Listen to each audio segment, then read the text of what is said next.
Good afternoon.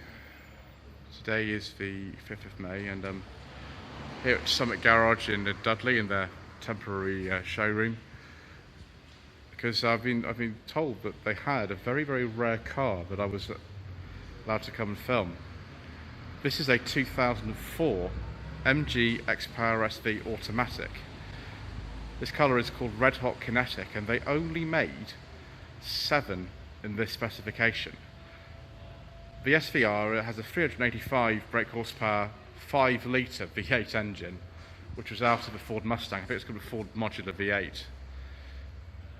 And the SV was the sort of standard version. They made only about 79 SVs of all types. This is the sort of top of the range one, the SV-R. Standard SV had a 4.6 litre V8, but developed about 320 horsepower. This being the SV-R, it's got a bit more power, and as you'll see in a bit, when we go in the interior, it's an automatic.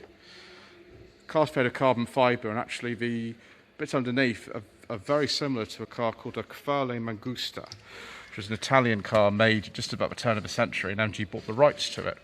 If we look in here, we can see one of the most comprehensive history files I've ever seen. I'm not going to open all this up because, I mean, you can see the thickness of it, but this car, despite only having done about 10,000 miles from new, has all that history.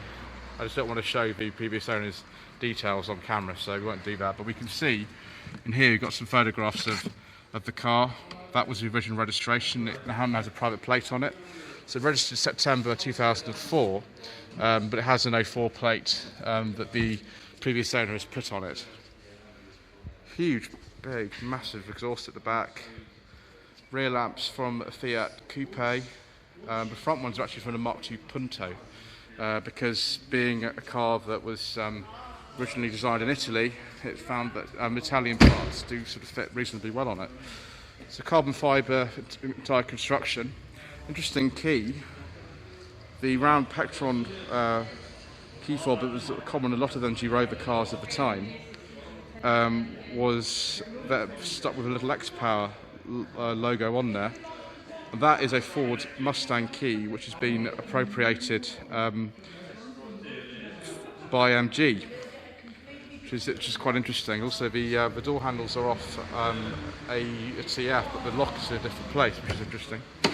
So this is a special order interior. If you just get inside, I do apologise for all the background noise. The car's inside the showroom. Unfortunately, for insurance reasons, I'm not allowed to drive this, which is a bit of a shame because I was sort of looking forward to it, but never mind. So we've got all kinds of switches in here, some of which are from a Rover 75. You recognise sort of stuff like sort of this here, and if we just close the door, the window controls are off a 75 as well, and so are the interior door pulls.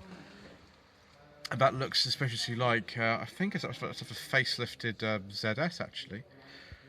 More controls that look a little familiar as well. I think it's a Ford switch actually. So all sorts of different bits and pieces on this car. And actually a very Ford looking place to put the key. And there we go. I've actually got a hazard light switch. It looks like it's of a Mark II Fiesta. Of course it isn't. It's a bit later than that. Unique gear lever apparently. I've just asked John New, who runs Summit Garage, about this gear lever. Obviously he has an SV-R himself. It's a manual one, and this gear lever I think is unique to this car. Gearbox is a Ford unit. Not surprising really, with a Ford 5 litre V8 at the front. It looks like a Rover Central glove box handle. Actually, you could fit your secret mission documents in there, probably no problem at all. I asked John as well whether the car came like this with the racing harnesses in it, and apparently this is how they came. You can see it says XPower on there, which is really interesting. We've got automatic climate control on here, air conditioning of course, a little MG clock.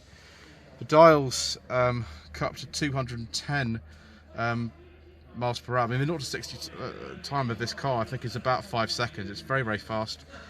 This Momo steering wheel was an option. Normally they'd come with a bigger wheel with an airbag, but this was an option. So was this suede fabric with the leather. Standard they would have come just with the leather actually. I love this beige colour, I love beige leather interiors. This dome light is off for 75 as well. It's interesting spotting all these little sort of bits from other models, but the whole effect is actually very luxurious. Particularly, I think this is almost cream actually. This interior, it feels ever so nice. Sort of bit of an interesting contrast with this sort of visible carbon fibre tub, and reminds you that this is really just a bit of a racing car. If you look down here, we've got real drilled pedals as well. I think the wiper stalk is on this side, which is interesting. Presumably the indicators are the same as that. So it's a bit of kind of it's a case of sort of spotting where bits came from, which I do appreciate. But the whole thing together, I mean, this is a car that I was really looking forward to seeing up close. I've seen these before at shows, but never actually sat inside one. And there's that mirror switch that looks like it's off a Rover 800 or a Maestro. Rover were always very interesting, and particularly MG Rover at the end. They always had sort of bits and pieces that they were kind of doing. Now, if you look under the bonnet, I think I've asked John to raise that for me, so we can just pull that up. There we go. 5 litre V8 engine with 385 horsepower.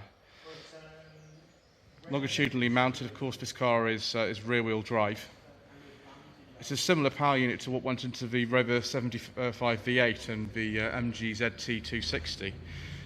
As I said, the standard SV just has a 4.6 litre version of this engine with about 330 horsepower. This is 385. Well, some people say it's a little bit even more than that. For a V8, it actually doesn't look too bad to work on, although it was originally in a Mustang, so there's obviously washer bottles right over there. And again, you can sort of feel the fact that this is not a metal body car. Bonnet sort of just goes down like that. Just be a little bit careful because it's much lighter than you'd think. Just lay it down like that. So there we are. We'll take a look at the side gills. These gills actually were an option. This wasn't standard. Wheels are standard as well. Very highly polished, of course. John himself has a green one of these, and I have to agree with him that the green is my favourite colour. Although this red is pretty nice. I think that's it then. Fiat Punto Mark II front lights work quite well actually. Maybe one day I'll be able to drive one of these for myself, because there are maybe about 80 of these remaining in the world. I think it's 79 or 82. It's one of those things. I'm sure John would correct you if you asked him about that. It's quite not anything you see every day, but there we are. Thank you ever so much indeed for watching this walk around of what is possibly one of the most exciting cars I think I've ever filmed on this channel actually. Don't forget to like this video, leave a comment below. Not much more content coming, of course, from Summit Garage. Only just begun, sort of, really. Social media links are down below. Don't forget to click on notifications to be informed of new uploads. I'm sure that the team at Summit Garage here would be very happy to have your inquiry if you're interested in buying this car. It is currently for sale. I'll put a link to the website address and the phone number in the description below. Thank you ever so much indeed for watching.